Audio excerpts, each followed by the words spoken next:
Updating your Shopify theme without losing customizations is essential to ensure your store maintains its design and functionality. Here's a concise guide. Backup customizations. Before updating, backup your theme customizations. This can include copying custom code, noting theme settings, and saving any custom images or styles. Duplicate theme.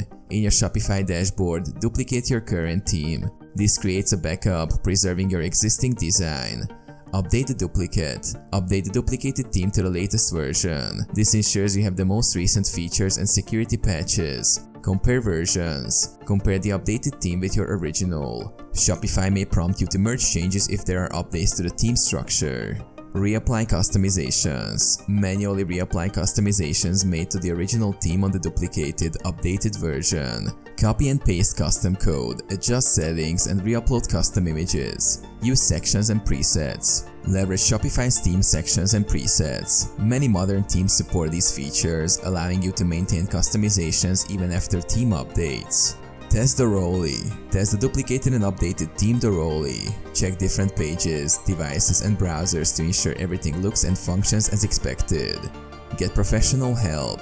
If you're uncomfortable with manual updates, consider seeking professional assistance. Shopify experts can help ensure a seamless transition. Document customizations. Keep a document detailing your customizations. This aids in the quick reapplication of changes after updates. Regularly update. Stay informed about theme updates and regularly repeat this process to keep your store secure and benefit from new features.